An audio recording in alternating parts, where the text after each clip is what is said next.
and welcome to Rajya Sabha Television. You're watching the Big Picture with me, Frank Pereira. The Supreme Court today ordered that a floor test be held on Thursday morning in the Goa Assembly, refusing to stay the swearing-in ceremony of Manohar Parrikar. Miffed at the BJP moving ahead and claiming to have the required numbers to form a government despite not having the mandate of the people, the Congress party has finally woken up and decided to take matters head-on. The Congress Legislature Party met the governor at 1:30 p.m. after she refused to meet them this morning, urging that the swearing-in ceremony be postponed. Meanwhile, competing claims by BJP and Congress have pushed government formation in Manipur towards a tense climax in which the governor and small regional parties will hold the key. On this edition of the Big Picture, we will debate the constitutional and political practices in government formation. Joining me on the program today are Valmiki Prasad Singh, former governor of Sikkim; Sanjay Hegde, senior advocate of the Supreme Court; Vinod Sharma, political editor of the Hindustan Times; Yogendra Narayan, constitutional expert and former Secretary General of the Rajya Sabha. Thank you so much, gentlemen, for joining me on the program. Mr. Narayan, I'd like to start with you, of course. What are the practices usually associated with something like this in a situation where you have hung assemblies like in the case of Manipur and Goa? What is the practice that is followed? The best guide is the recommendations of the Sarkaria Commission, which are very clear in their recommendations. Sarkaria Commission has repeatedly said in many chapters that where there is no clear-cut single party majority, the governor's role is to identify the party or political parties who have combined together, who have the widest support in the legislature. Now, the practice has been that the governor can either call the political parties, or the political parties on their own can meet the governor and tell him that these are the political parties or groups which are supporting us. We don't have a majority, but these are the parties which are supporting us, and together with them we have a majority in the legislature. It has happened in the past. And I remember the case of Uttar Pradesh, for instance, in 1993, when there was this election in UP, and the BJP, though it was the single largest party, it could not cobble up a majority. At that time, Mulayam Singh came with support of the various groups, disparate groups, not a pre-electoral alliance, but a post-electoral support. And on that basis, the governor, Mr. Motilal Vora, came to the conclusion that... So are you saying then it's not the single largest party, but the party that is able to cobble up all these alliances at the last minute, and, you know, someone who's in the best position to form the government is the one who's invited by the government? Which has the widest support of the legislature. That is the wording in the Sarkaria Commission. Okay, fair enough, fair enough. Sanjay Hegde, what does the law state? The courts, of course, have dealt with several such issues in the past. Is there any precedent to follow? Well, there are all kinds of precedents. It all depends on the context of the situation. You see, there was the precedent of President Neelam Sanjeeva Reddy not giving a chance to Jagjeevan Ram after Charan Singh failed to prove his majority on the floor of the House. That is one precedent. There is also the precedent of President Shankar Dayal Sharma inviting Atal Bihari Vajpayee as the leader of the largest party to form the government, despite it being reasonably obvious that he may not have majority support, and that government lasted 13 days. So the real question is of the governor or the president seemingly acting fairly. Everybody should be given a hearing thereafter based on reasonably objective material. If the governor or the president takes makes a call as to who is likely to command the widest possible support, then such a decision is normally immune not only from judicial review but from public criticism as well. Here again, it's like almost like that maxim for the courts, that justice must not only be done but be seen to be done. The seen to be done part of it, the fairness part of it, that is where things often come into question. Indeed, indeed. That's a very valid point that you're raising, you know, the role of the governor as well. Mr. Singh, as a former governor yourself, how important is the role of a governor in a situation like we're seeing in Manipur and Goa? You see, under Article 164 of the Constitution, it is the task of the governor, it is the power of the governor to appoint the chief minister. And it is also his duty. And as soon as the election results are announced, the chief minister by tradition, and he should, even under law, goes and submits his resignation.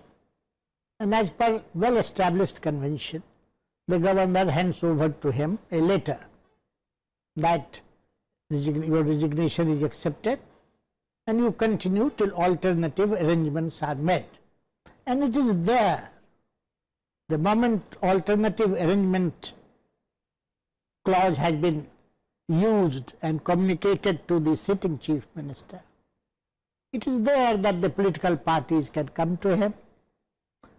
If there is a hung assembly, as it is the case of both Goa and Manipur, here what happened, that the party having the largest number but not majority didn't have a leader. Normally the leader goes with his followers. But the party which was the second largest not only elected a new leader, but also had cobbled up his, may not be an appropriate word, there was a... Stitched together is a better word. No, I don't say that either. He had the, must say, circumstances he created. Maybe he invoked his personality, the leader. Sure. And then people joined him, joined his group that yes, if you are going to be the chief minister, we will support BJP. So this is something has happened. I am very happy with one development, that the defense minister of India did not go into claim. He resigned, and it was only after that he went. And that was very nice. I thought that was a good gesture. Now, the Congress party was naturally aggrieved and went to the court. The Supreme Court of India has already given a direction, and the Supreme Court of India has wisely said that instead of giving 15 days time, you hold it on 16th, that is after 2 days. Now, even the governor, when she gave 15 days, it doesn't mean that he has to go convene the assembly after 15 days. He could have convened on 16th on his own. But then there is not much time left for what is called horse trading. Indeed. And in my view, horse trading is naturally comes under the purview of the Corruption Act, Prevention of Corruption Act. Now the situation in Manipur is far more complicated, far more difficult, because both the parties have claimed. Indeed, indeed. And in the list of the Congress party, the single largest party, they have the MLAs of the National People's Party. And these 4 MLAs also find place in the list of the BJP. If these 4 persons join the Congress, then 28 plus 4, it gets a clear majority. So the governor has to weigh the evidence before her. And if she is convinced that the largest party has 32 or 31, or the second largest party has 31 or 32, she can decide. Indeed, fair enough. I think that clears the doubt as far as the governor's role is concerned. But Mr. Sharma, the Congress seems to have gone to sleep after the the results on Saturday. Did not try to cobble up an alliance or do something in Goa, and now suddenly they've gone to the Supreme Court for some kind of relief. I mean, whereas the BJP we saw getting to work immediately and trying to stitch up these alliances and get something done. Yes, of course, BJP had an advantage of being in power at the center. And in smaller states, there is a tendency to go along with the party that is holding the power at the center. This we have seen time and again. in smaller states, even in states like Jammu and Kashmir and Jharkhand and elsewhere. See, in my view, of course, the Constitution is the principal document on which you have to base also the case laws emanating from Supreme Court judgments, and also governor's discretion. It is the governor's responsibility to ensure that whoever is invited to form the government is able to give a stable government to the state. So all these factors combined. But then let us leave these aside for a minute. And I feel that at the level of propriety, BJP has slipped in Goa. It has actually lost the election. And the Congress has lost the election in Manipur. They have slipped in Manipur. So if you were to apply the principle of propriety, then the government, a Congress government in Manipur shall fly in the face of the popular mandate, and a BJP government in Goa shall fly in the face of the popular mandate. Because BJP is behind Congress by no more than a couple of seats. So we can go on debating and arguing. Yes, of course, the Congress case in Goa was weak because, as has been pointed out, that there wasn't a formal claim made to the governor, that there weren't any numbers mentioned in the petition to the Supreme Court, as has been pointed out by the Honorable Supreme Court in its order. But the Supreme Court has shortened the tenure, the time gap, which is available to Mr. Parikar, Manohar Parikar. Because you see, mind you, why I say that the question of propriety applies, you don't just have to be fair, you also appear to have to be fair. That the BJP campaign in Goa was built around the personality of Mr. Manohar Parikar. And he was asked questions that, you know, would you leave the ministership at the center and go back as chief minister there? So, at the popular level, he may be acceptable to parties that have legislative presence besides Congress and BJP in the House, and these parties weren't in an alliance with the BJP before elections. Sure. Similarly, the parties that are now backing the BJP in the Congress, some of them were in alliance with the BJP in Manipur before the elections. So it's a difficult call for the governors, and it is a bit of a sorry spectacle of democracy that we are seeing. I think that if there was no hope of the Congress mopping up numbers in Goa, they should have been invited first as the single largest party. There was no harm in that. And they should have been given maybe 2 days or 3 days to prove their majority. And as per the Supreme Court judgment in the Bombay case, it would have been decided on the floor of the House as to whether or not they have the numbers. But in these days, after the kind of competitive politics that we see today in our country, these kind of niceties, democratic niceties, are not to be seen anymore. And all parties, none of them is really covering itself with glory insofar as showing respect to popular mandate is concerned. Sure enough, fair enough. You know, Mr. Narayan, Mr. Sharma mentioned sorry spectacle of democracy, and Mr. Singh also said, you know, there could be horse trading. But then do you believe that there is going to be horse trading, or do we have strict anti-defection laws right now that will not allow it? You see, with the Supreme Court directing that the vote of confidence should be held within 2 days, that is on the 16th, there is not much scope for horse trading. And the point to be seen here is that the BJP has come out with a list and a support letter from these respective parties which have now joined the BJP to give it a majority. So the governor was faced with two choices.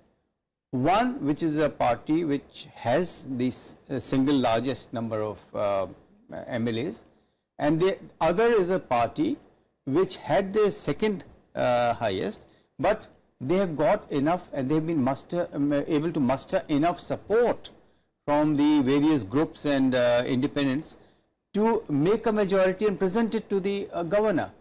Now, if the Congress party wants to contest that they still do not have a majority, they could have laid their claim before the governor, like they have done in Manipur. But here they have not laid any such claim, and neither have they submitted the list of names or showing that they have majority support before the Supreme Court. So prima facie it appears that the governor has taken the most appropriate action as provided in the Constitution. Indeed, fair enough.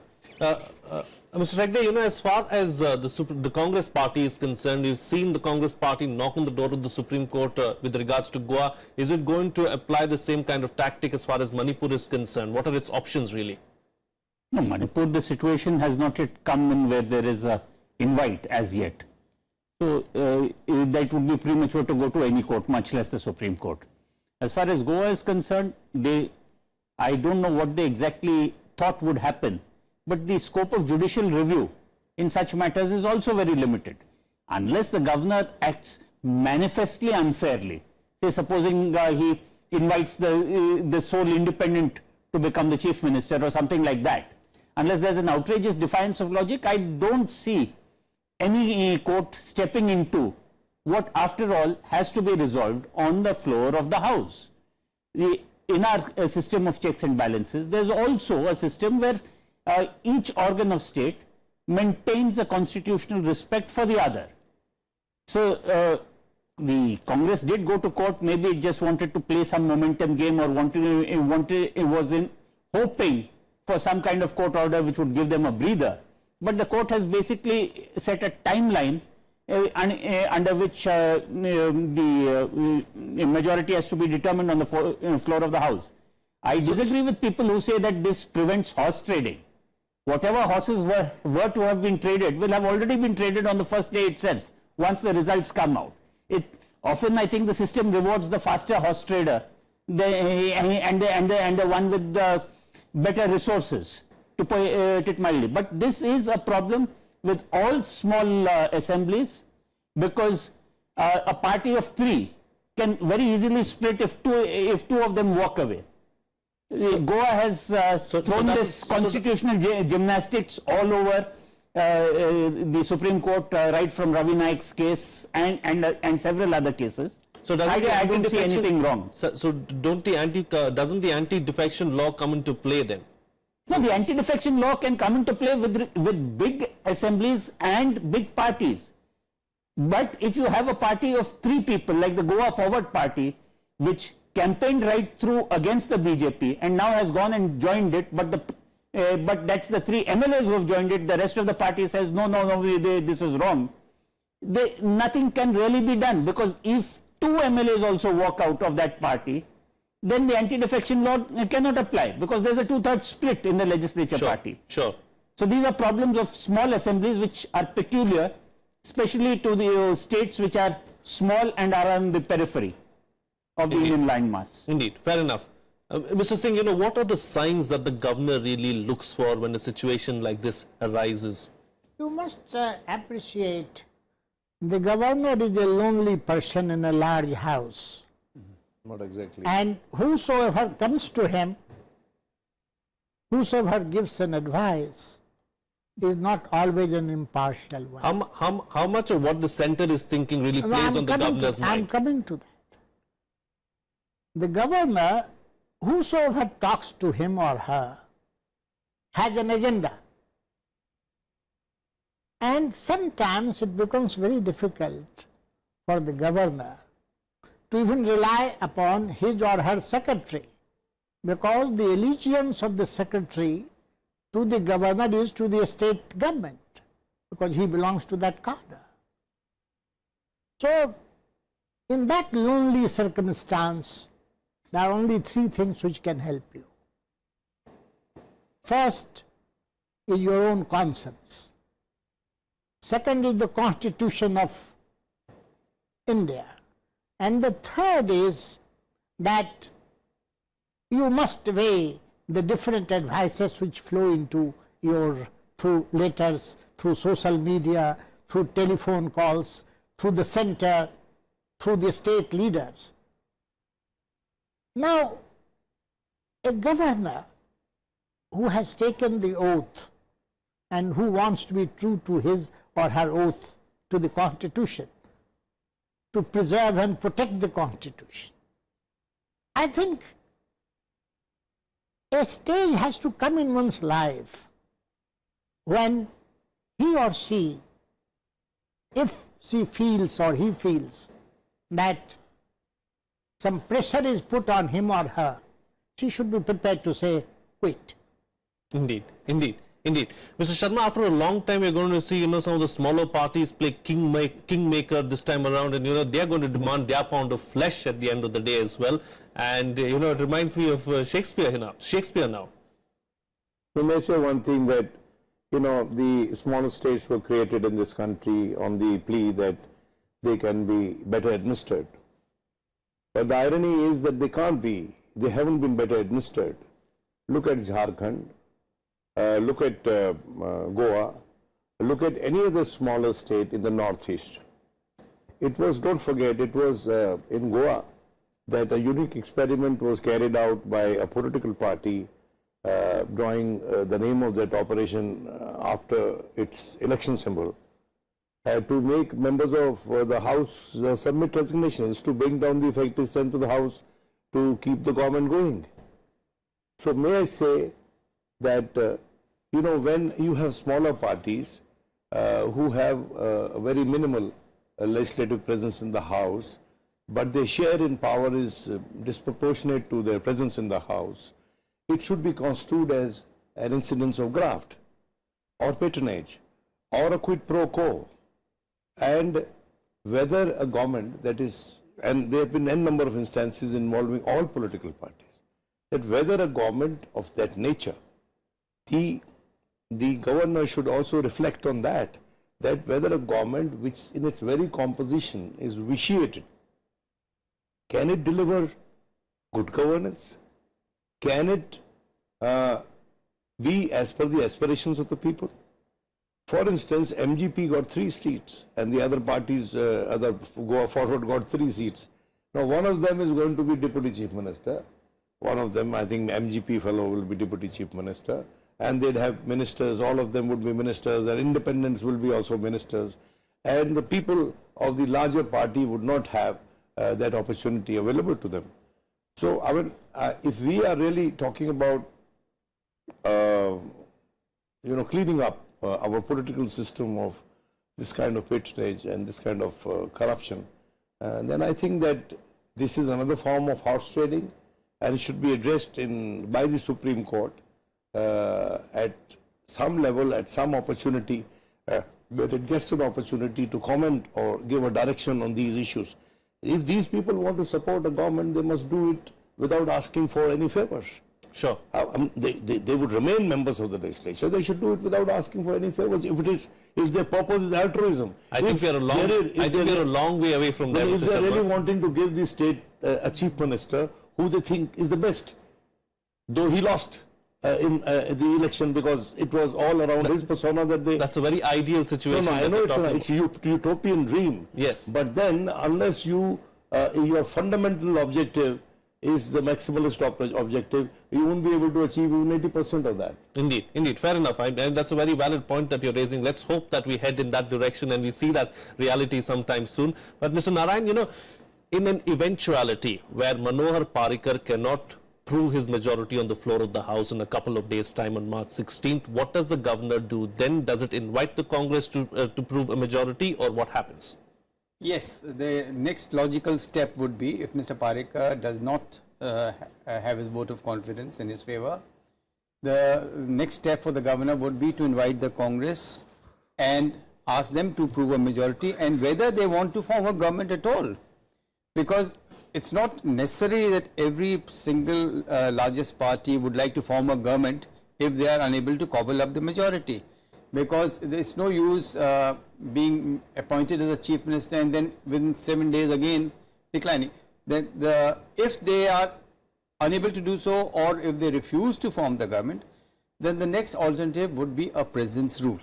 That is under the constitution, under Article 356, you have the president's rule, because if the machinery of the government cannot be carried on according to the constitutional provisions, have a president's rule. So these are the only options open. Sure, fair enough.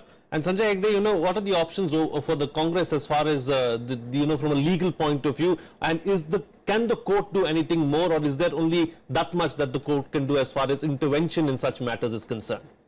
Well, as a purist, I'm not even sure that the intervention that the court has done so far is actually called for. The point is that political battles have to be fought through the ballot box and in the legislatures. You can't have the judiciary looking over every aspect of political life as well. The judiciary has been dragged in primarily because of the anti-defection laws, where there was a limited breach made within the integrity of the legislature, because any decision for the speaker under the Anti-Defection Act then came under the purview of judicial review. It is time for politicians to decide among themselves also that they will sort their case, their fights in the legislature alone and not resort to the courts. Fair enough. Mr. Singh, I've got time for 2 quick comments from both my guests now. So your concluding remarks on the program. I must say that my worry is that horse trading is not one-time affair. If the institutionalization of horse trading takes place, then political instability comes in. My second comment is that, look,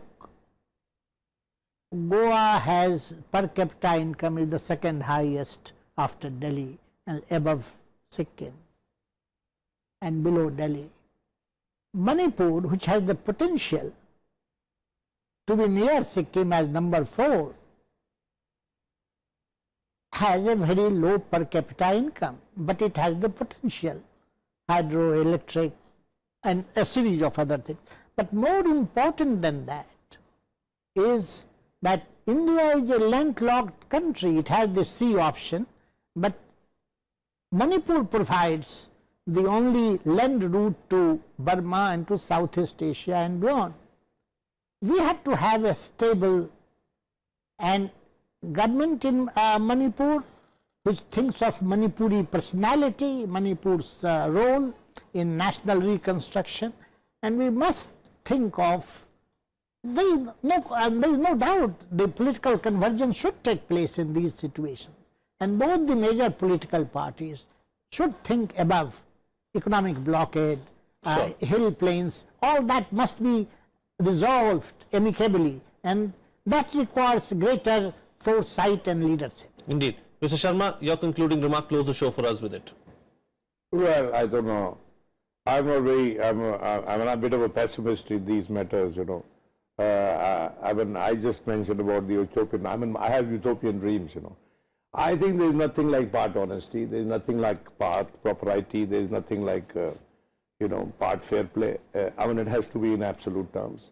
And I think that the government anywhere in the country, if a political party that has been in power slips in numbers, should give up the first call. It should allow the other party to take the first call and prove its numbers. And if it can't prove its numbers, then it can always have the second chance, second shot at power. Sure. That's how it should be. Indeed. All right. On that note, we'll have to call it a wrap in this edition of The Big Picture. Balmiki Prasad Singh, Sanjay Hegde, Vinod Sharma and Yogendra Narayan. Thank you so much, gentlemen, for joining me on the program and putting things into perspective for us. That's all the time we have. See you again next time.